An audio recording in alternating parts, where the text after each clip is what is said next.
Hi everyone, it's Cindy. Welcome back to Studioloo.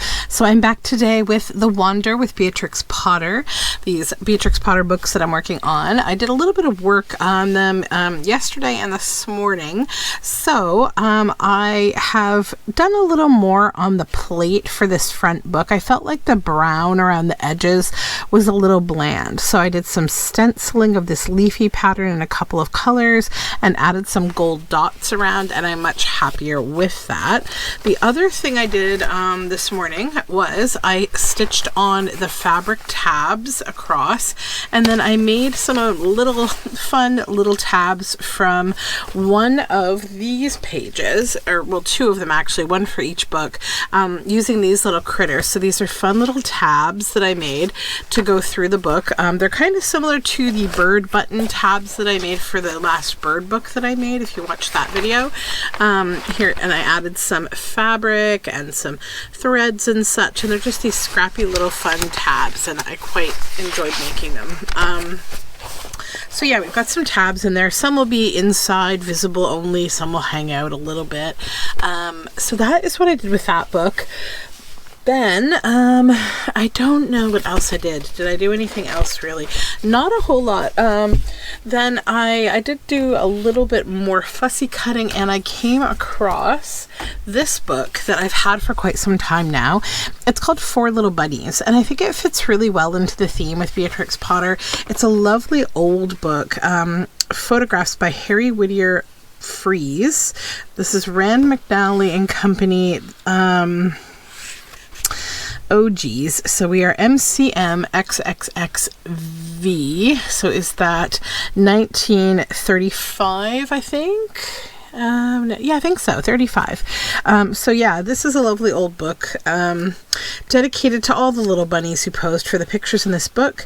Note, the unusual photographs of real bunnies were made possible only by patient, unfailing kindness on the part of the photographers at all times. So that's nice. Like, that's kind of good to know. So this is Fluff, Puff, Muff, and Algernon, kind of like Flopsy, Mopsy, Cottontail, and Peter, right? So I think they go really nicely together. Well, I do quite like this cover. It is quite banged up. I may use it for something else.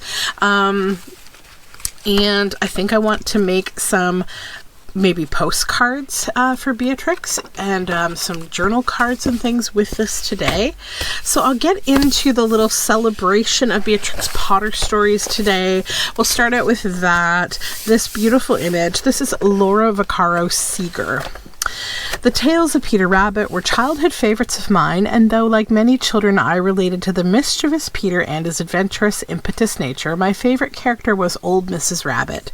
Even as a young child, I was in awe of her. She had suffered a terrible loss. Her husband had become the main ingredient in Mr. McGregor's pie, and still she remained productive, optimistic, and loving as she raised her 4 bunny children. She understood the need for independence, and she made certain that while they must learn from experience, they always had a safe home to return to. She was in many ways much like my own mother. For example, upon discovering that I had taken a pair of scissors to all of my mother's fine jewelry in order to make golden glitter for my collage masterpiece, she sent me to bed with the equivalent of Mrs. Rabbit's chamomile tea, and was at once appropriately angry and supportively understanding. It is with such nurturing creativity is able to flourish. Beatrix Potter understood creativity and was masterful at creating a juxtaposition of reality and fantasy, emotion and human frailties. With few words and beautifully painted pictures, she managed to convey innocence, fear, courage, wisdom, love, and so much more. Oh my goodness, I can't imagine cutting up all of my mother's jewelry. Whew. The one thing I think I did that I can remember as a kid where I wrecked something, it was actually quite by accident. My father had built me, they used to call them like hope chests back then, but I'm not a big fan of the association of the hope chest. It's like collecting things for a young girl to get married or something. It's very weird. So I used it as like a clothing blanket trunk. It's still in my house, and I use it as a linen chest. But it's beautiful wood, and the surface was lovely and smooth and lacquered, and I used to have all of these little animals, I guess much like Beatrix Potter. I had little hamsters and mice and these things called dagoos that were like these crazy squirrel-like animals that got much larger than advertised, and they were totally wild. And so one day I was sliding the cage off one of the cages, because I would take these animals and play with them every day. I was sliding it off of the top of the hope chest, and it left this big long scratch across the surface, and it was like a week after I was given this thing, and I was so upset about it. I was just like fretting in my room about it, and like, you know, so scared to tell my parents about it, but they ended up like not really being mad. My dad fixed it for me the next week. But, you know, I just guess I wasn't looking forward to the conversation about like responsibility and taking care of your things. Like, I knew that, right? And it was like, I don't know. I often felt as a kid like I was being told things I already knew, but there was some circumstance that just got in the way of that thing I knew happening the way I'd want it to, like an accident. But no one seems to understand accidents when kids make them. Well, not no one, but a lot of people don't, and a lot of times. And I think it's because we let our emotions take over, that we're upset about something being ruined. We just stop considering at all that it's a child and that it was an accident, right? It's like those are those formidable moments maybe that will prepare us for the future, for things like driving a car and getting into an accident or something and not losing your mind on the other driver. Yeah, just stuff to ponder. But anyhow, let's look at this work by Brian Pinkney. When I was a kid, I loved Beatrix Potter's illustrations of Peter Rabbit. They were such a playful depiction of Peter's personality, and they always sparked my imagination. While growing up in Boston, I often imagined Peter scurrying about the streets. He had a special way of appearing at the playground and during my walk to school. In my kid's eye view, Peter was like a boy in a rabbit's body. He was curious and adventuresome in a world of grown-ups who were clueless about his presence, in my mind's eye. Blue had always been my favorite color, so I have always loved Peter's blue jacket. Back then, it was as if Peter and I had our own color buddy friendship.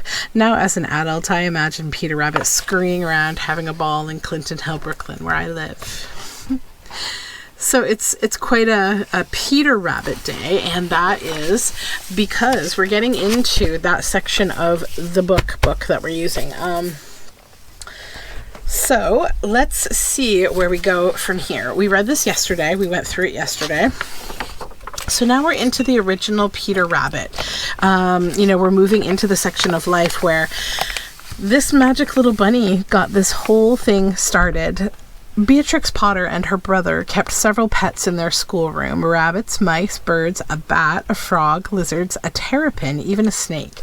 2 rabbits were her particular favorites. The first was called Mr. Benjamin Bouncer, a rabbit of great character with an appetite for buttered toast and peppermints. The second was Peter Piper, who, as Peter Rabbit, would be the hero of her first book. So here we have the 6 heads of Benjamin Bunny, drawn in 1890, and it shows how one rabbit's expressions can alter. Let me pull this page here. I'll just hold them up for you so that you can see that. Drawing practice. Beatrix taught herself a lot about drawing by studying her pet's anatomy and behavior and sketching them to understand what gave animals their shape. Beatrix and Bertram also examined the skeletons of pets that had died. I remember hearing about this, like, when I was watching something about her, like, someone she was speaking with had told her, like, when a pet dies that you should, like you can put it in a pot and boil it down to the bones to study, the skeletons, and she ended up doing that. And I thought, we would be so disturbed by children who did that these days, right? But back in these, like, years of discovery, right? I don't know, it's very funny.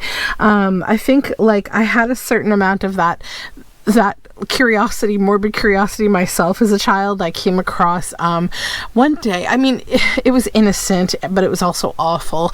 So a friend of mine, her name was April, her parents, they had a little barn in their yard, and I guess there was a nest of bunnies that had somehow perished in the barn, and we found them, and we had been playing with them, and we didn't realize that they were dead, but like, they were so stinky on our hands when we came back over next door to my house. My parents were like, "What have you been touching?" And so needless to say, I was, sanitized from that moment. And the parents dealt with that problem. But, it's kids. Like we honestly didn't even realize that they were dead. We thought they were just very young bunnies who were just sleeping. Yeah. And then I was going to mention yesterday, I started a point yesterday and didn't finish it. And it was about like the way that academics can sometimes snub one another and how funny it was. So when I was talking about how Beatrix, she said, if you're going to be illustrating things for young children to learn about, you ought to make sure that in fact, what they look like, what they, truly are like, and how they should be depicted. And, she, had kind of turned up her nose at the writer of The Wind of the Willows when he would talk about Mr. Frog combing his hair. And I thought that was really funny. I mean, I love The Wind of the Willows too. Or maybe it was Mr. Frog and Mr. Toad. I can't recall, but one of those two, she made a point to talk about. So this is The Rabbit's Dream. 1895, a comfy bed at Camfield Place, where Beatrix and Peter often stayed with her grandmother. These are some of her sketchbooks. This pet rabbit, sketched in 1880, is a predecessor of Benjamin H. Bouncer, also known as Bounce or Benjamin Bunny. Beatrix with Benjamin Bunny on a leash below in 1891. Fact and fantasy. In The Rabbit's Dream, far left, Beatrix combined a realistic study of Peter Piper turning in his sleep with an affectionate illustration of his love of luxury. Later on, her books too would combine fact with fantasy. Peter Piper lived to a great age and died on January 26, 1901, aged 9. So then we'll go to this page as well, but I won't tear it out because we'll just work with these two pages, I think, today. Rabbits on show. Although Beatrix had grown up, she was expected to stay at home with her parents, as were all young women of her background. No wonder she enjoyed seeing friends. Mrs. W. Bruce's children to tea, 9 little girls, but very shy. Let me just go through that again. I skipped a line. My daughter's learning, well, she's not learning to read, she's reading. But when kids are learning to read, they often skip a line. And then she's like, wait a minute, that doesn't make any sense. And I'm like, oh, just pop up a line. So let's just begin. So although Beatrix had grown up, she was expected to stay at home with her parents, as were all young women of her background. No wonder she enjoyed seeing friends. Mrs. W. Bruce's children to tea, nice little girls, but very shy. Peter Rabbit was the entertainment, but flatly refused to perform, then caused shrieks of amusement by sitting up in the armchair and getting onto the tea table. And this is Peter Piper here. Actually, maybe I will pull this page so I can just show it to you. Peter Piper in 1899 on his old quilt in front of the fire. This is Judy the Pet Lizard, 1884. Beatrix drew other pets besides rabbits. Her dormouse, Zarifa, above, 1887, was the sweetest little animal she knew. Beatrix borrowed a friend's long-haired guinea pigs as models for a card in 1893. Beatrix put her Benjamin Bunny below in a toy picture with flaps for Walter Gotham in 1891. Walter Gotham, Beatrix Potter's young cousin, all dressed up. Beatrix often invented imaginary situations for her pets. In one of her movable pictures for young children, Benjamin Bunny is dressed as a grocer. His son is hiding in a barrel under a flap, right in here. Other 19th century artists showed animals in clothes, but few looked so convincing. So very, very cute. And then we are here off to the country. So maybe we'll read this as well. just to kind of get us out of Peter Rabbit. We've covered Peter Rabbit, so we'll be working with that today. You know, maybe I'll leave this and we'll go on it with the next video. I don't want to take forever today. And I also want to get into making those little cards. So let's figure out what we want to use from this page. I think mostly I would like this side of this page because there's a lot more interest than on this side. Yeah. So I want to try to keep this sketchbook page as well as the other one. Now I know sometimes they overlap, but that's okay. We're going to make that work. Just kind of cut around because I need to back them anyhow. So we'll just cut this out. I have a little visitor in the studio today, so I'm trying to finish the things I'm doing and hang out with him a little bit too. So here we have that's a bunny. You see the bunny? See the bunny. You see the bunny. Okay, so I'm thinking it might be nice to use this as well. It's like a really sweet picture of her with her bunny on a leash. And you want to sit here? Okay. I will be back in a moment. Sorry for the little break. I had to entertain the boy and I made a cup of tea. So we have some nice peach ice cream tea and it's lovely. What did I do? I fussy cut these things. And now I'm just going to back these sketchbook images and see how to use them. So this one's cute. Kind of like shape of it. I could cut it into like a round shape as well, but I don't think I will. I kind of like the feeling that like this is where she dropped her paintbrush. Okay, then I need to figure out how to work with this because it's really cute as a photograph, but it also sort of, I think it needs like a nice landscapey type background. So I may do that. Now I seem to recall I had set aside a few pages from another book for just that purpose. Let me move my trays here. I have a little bit going on. There's just so many materials I've got here for these books. Okay, so there's this. Did I put it with the nursery rhyme book? Possibly. Good fussy cuts in this nursery rhyme book as well. And some nice larger images which I plan to use. Not there. Not under the big books. Let me see. Oh, okay, we've got this book as well. Not in there. And then we have the coloring book. Did I stick them in there? Huh, I didn't.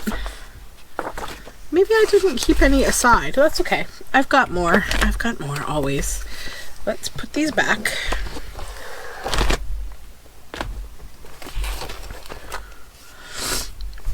Oh, here they are.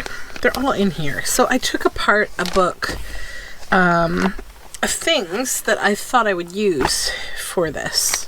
So let's take a look what I've got here, because there's these sort of scenes, landscape scenes.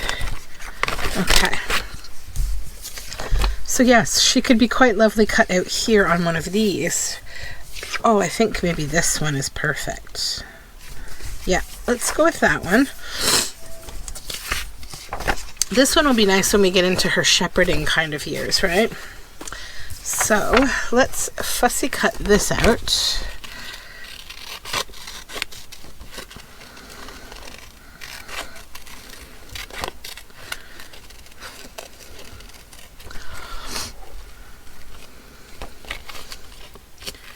So it's a decently nice day outside.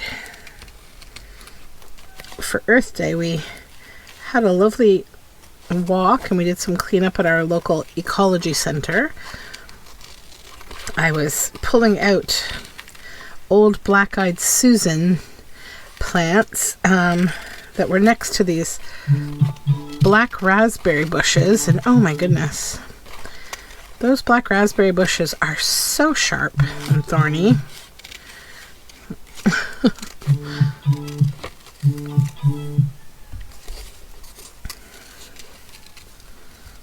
Cut out our bunny here. He looks even cuter kind of cut out like this. There you go. Just going to leave a little tiny space around that leash so that he stays on his leash. Alright, then we need to cut the inside of that little spot out. I'll do that with my tiny bitty scissors here. Let's kind of poke them in. It sounds like my dog is whining. It's going to be his lunchtime walk now. Once my husband is done with my son eating lunch, we just barbecued a little bit of chicken and veg. Okay, so yes, that will be very sweet there. Okay. Do I want to keep the little, maybe the little plate here, so that there's some context on this image? I'll remove the word below because we don't need below. There we go. Get rid of these scraps.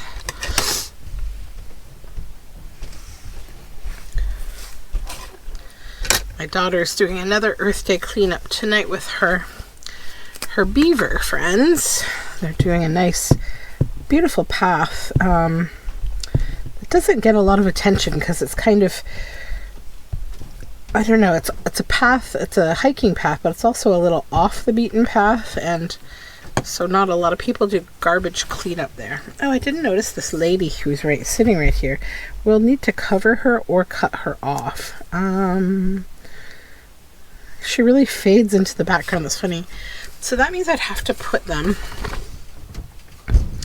although, you know, she could be sitting in the background and we could have Beatrix here in the foreground with her bunny. That would be totally cute and fine. Maybe her bunny's looking off at this lady in the background saying, who's she? Why is she sitting in all those dandelions? I saw the first of the dandelions this weekend as well. It was quite nice. So we need a little something to put this on. I think I'll choose some of this lovely old grungy book spine. Always one of my favorite things to use. Oops.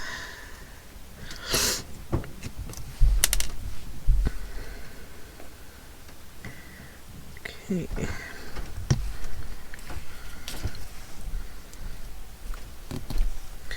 And then we'll need to give that a little bit of ink so it doesn't stick out so much.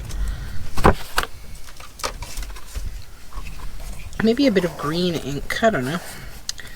Whoops.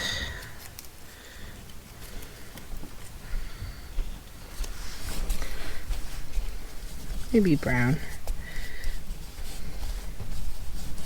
There we go. And then I think I will, do I want to leave this the full size or cut it down a little?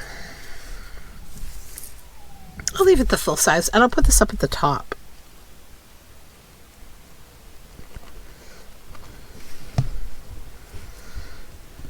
Yeah, good. So then we just need to back this to make a nice big journal card. That's the nice thing about these larger format scrapbook style books, is I'll be able to use some nice big things. I actually need some big things because I've got some really big pages, really big pockets to fill.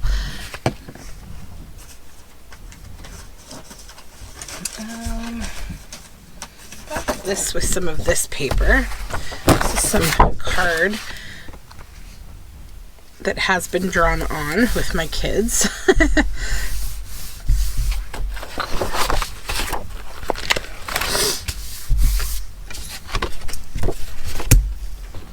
I'm still dealing with this sniffly nose, so I do apologize.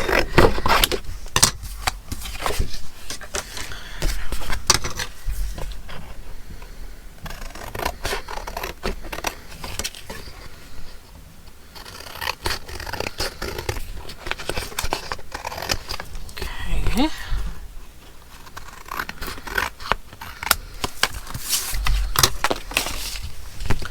Then on back, I think we'll put a little something. Even this little bunny would be cute on the back from that page. Again, with maybe some of this book spine. But we'll kind of tear it a little uneven. Plunk it there and put our bunny.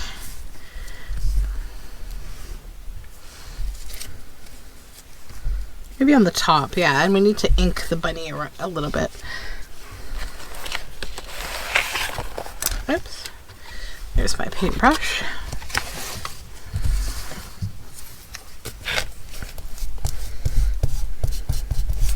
I was just watching the latest video from Release the Craftin' on Patreon, and it's given me such a good idea for something. So I'm not sure what this week holds. I'm kind of struggling with, like, do I follow my regular schedule? I haven't done my my video on the color cubes yet, and I haven't filmed Tuesday 10, which I usually do on Sunday, Monday, but I think I'm really just wanting to focus on these books.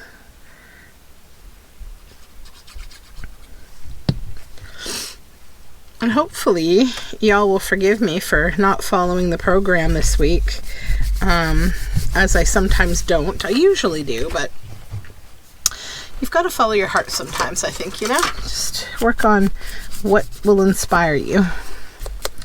Because I don't think good videos come out of forced, like, filming. I think people sometimes will push themselves to do something that, like, you know, they've set a schedule or they've set a routine, and then they'll keep doing it even when they don't want to, and then they feel like, ugh, and then you never come back to it, which would stink, because then, you know, like, you lose these fun series. I think it's better to just, like, film what I want to film when I want to film it, and then we'll have happiness all around. Okay, so that is done.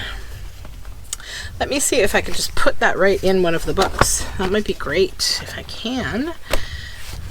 This book has been getting the most attention. So I put the little cabinet card in there from yesterday, one of them. The little tag that I made from it. It's so cute. And I love it in here with the bunny. That little tuck spot, but we need something a little bit different for that tuck spot. Though I could put it in this envelope on this side. It is a good size for that. We'll see though. Oh, here, this is kind of perfect too. Yeah, that's actually the best. Beautiful. So there's one pocket filled with that. Okay. And then we need to, I think, create pockets with these in one of the books. So let's switch to the other book. We'll give these to this book as tuck spots. I'm going to kind of go in the middle here and see what we need. Yeah, this could definitely use a tuck spot, I think, or possibly not that one. Maybe this one, because this one we can't use for writing necessarily. But this might be too light in color. Yeah. Yeah, too light in color for that kind of a page. Although this might be quite perfect, actually, to cover that little bit. Because this is a really cool coloring book page, but I had to use it as a centerfold page, and I want to cover up the folded little image that's in the center here. So we can do that with these, definitely. These fun little tuck spots. Now I just need to decide. I think I might want to just straighten that a bit. It's too awkward of a shape, I think, even for me. I want to just make it a little more organic. Yeah, that's nicer.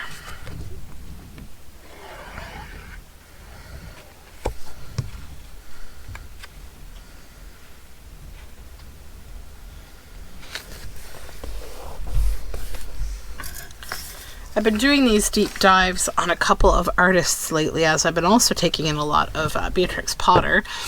And I learned yesterday that Leonardo da Vinci wrote backwards his entire life just to be different. There were many things that he did to just be different, but that was one of them, and it was just really interesting. So here's a look at that. That's the coloring book page. So it's the, you know, the silhouette of Beatrix filled with all her characters. That's a center page in here. So then I'll take this little cutout here, and it can go with my fussy cut things that we don't need immediately. And then I wanted to check in on this book, if in fact it would be smart to use these as backings, because I have these postcards, and I might do that for some of them, but not all of them. These little postcards from a digital, and if I can get some that are the right size, that might be quite cute on the back, because these are quite writable still, right? Yes, there's something there, but they're not writable. So let's get into this Four Little Bunnies book.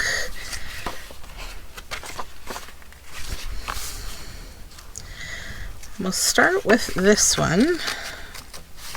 These are brittle pages. I need to be very careful. So size comparison here. So that one's a little small for that one, but I do think there are some pages in here, like this one maybe. Little small. Let's pick the ones that will work. We'll do those today. That would be good, I think. That we don't lose a lot of that. So there's for that one. And how many of these do we have? I think 4. Yeah, 4. Okay. This one I think is a little big. I don't want to lose that cast iron oven. This one's facing the wrong direction. This one I think we would lose too much. Yeah. Same as that one. This one might be okay, but let's just kind of go through and see what we've got. That one would be good, I think. But you'd lose all the tree, maybe. I have such a hard time with, like, not having everything. Ugh. I don't want to lose their ears. Yeah, these are a little small for this. Oh, but this one would be good. I think that one would be fine. So that's good. 2.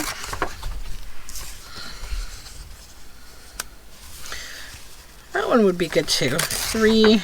That one's the wrong side. This is the little wedding, which could also be good. Babies, babies. This little dinner party. This one would be good too. Okay. Oh, and this is the one I've chosen not to use because it's just a bunny tied up, and I don't like that. Even though I know he wasn't hurt. Like, look how loose that all is. I just don't want to use it, though. Okay, so let's put the rest of these to the side, and we'll finish working on these today. And then we'll have made a video, I think. We'll be a little further in our process here. These delicate pages.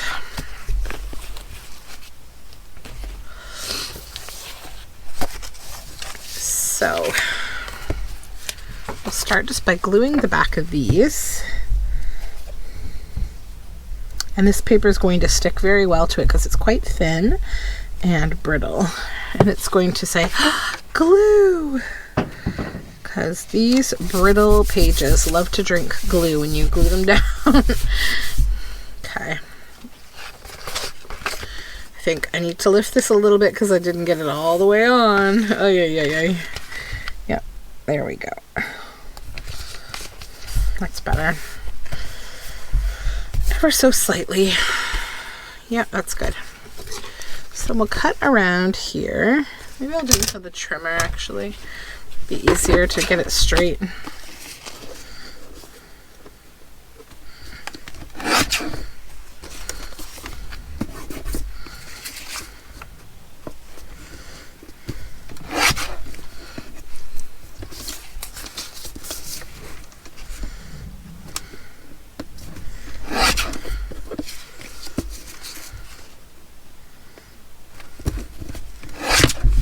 Okay, there's one.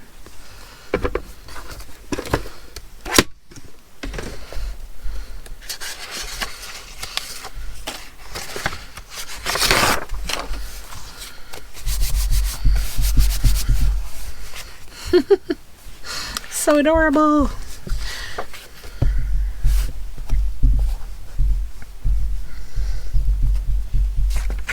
And when you're doing this in the light, you can see right through your page to see like where you're sticking this down. So you just kind of flip it over like this and you'll be able to see like the outline. That's how I kind of guide myself anyways.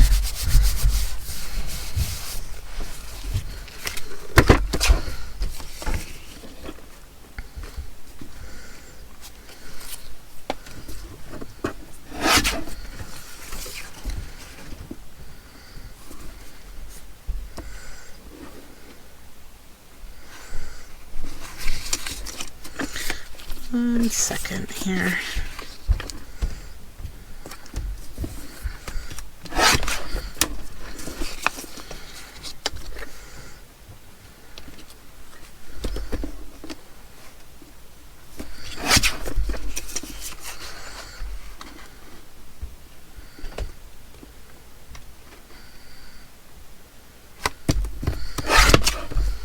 Okay.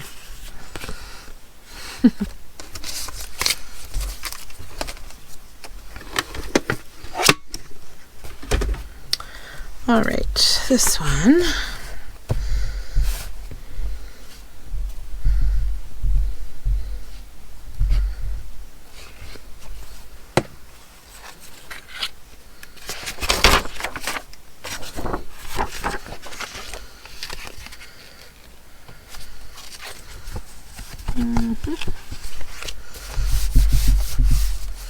Maybe we'll do the other one too.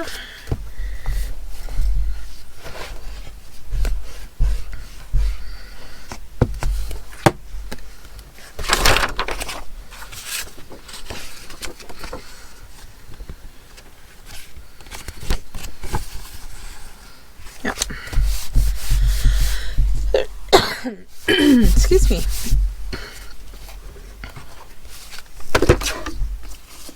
Okay, I'm gonna try to cut this to that line because I don't have it straight on there.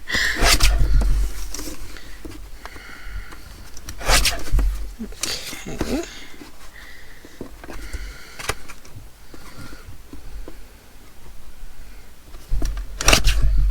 Whoops. Something pops up every now and then. There we go. Good, good. Last one.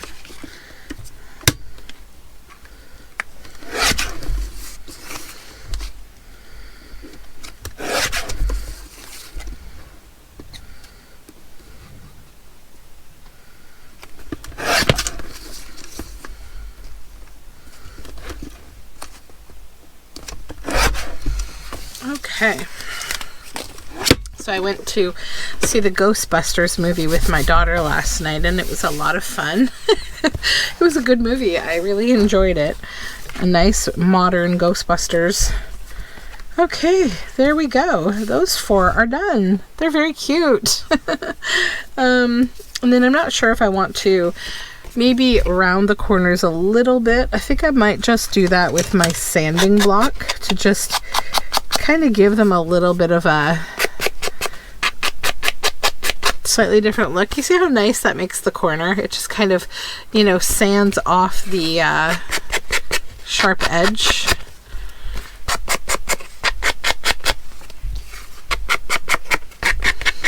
For when you don't want to round edges, but like you don't want them so pointy.